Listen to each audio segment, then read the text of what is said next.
When I first read Charles Bukowski, I felt as if for the first time in my life I met the person who was the most like me. He as well had a complicated relationship with his father. And by complicated, I mean he couldn't stand him. His father was a violent jerk, and just like my father, he wasn't even drunk. He was a straight up sober piece of work, a kid beater asshole. To date, Charles Bukowski is my favorite drunk, and even though I quit drinking, I wish I could go back to my drinking days, which basically lasted from the age of 15 till 43. The most, I loved drinking and smoking cigarettes. And the more I got drunk, the more I smoked, and the more I smoked, the more I drank, and it became a chain drinking and smoking bonanza. It was great.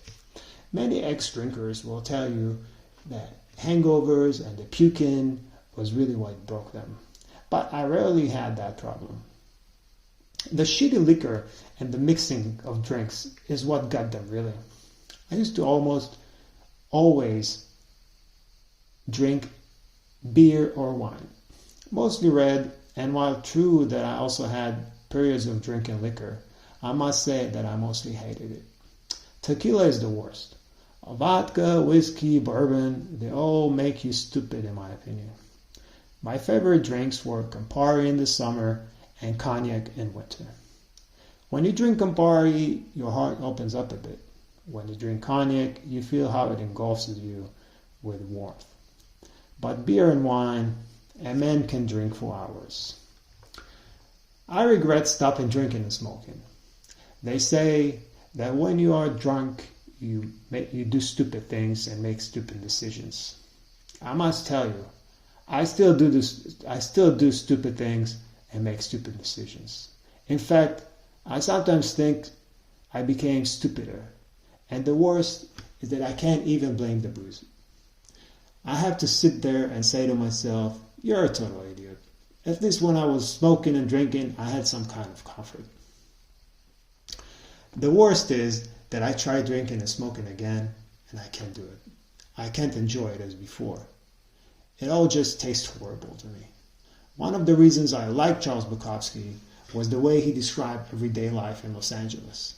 And living in LA at the time of reading him was really a fantastic backdrop to his poems and stories. He was truly a genius at his craft, and I'm glad that he received the recognition he deserved, even though very late in life. With all my love of Charles Bukowski, none of his books was the most influential book on me. Charles Bukowski had more like a therapeutic effect on me, since we both went through similar experiences in life. A violent dad, being pretty much socially rejected at a young age, finding comfort in drinking, smoking, reading and listening to music, chasing women, looking at society from the side, and feeling disgust at not wanting to be like them. Yet, we needed to somehow make money and survive, and as a result, participate in the world, which is altogether way more difficult when you don't really want to do it. His books helped me carry through, but his work didn't make a lifelong impact on me, in the sense that it shaped my life. Out of all the books I read, I must admit that there are not that many.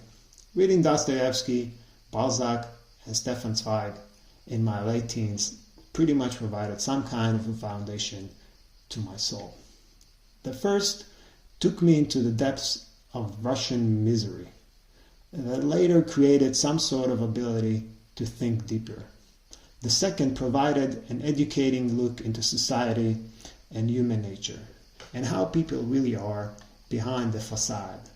The last, with his Die Welt von gestern, the world of yesterday, made me think, what kind of idiot would be so tied into his culture and society that later him and his wife together kills themselves because of a devil that emerges and society crumbles in front of their eyes. And then I decided I will not be tied in my hip to any culture, to any society, and I'll be easy as the wind.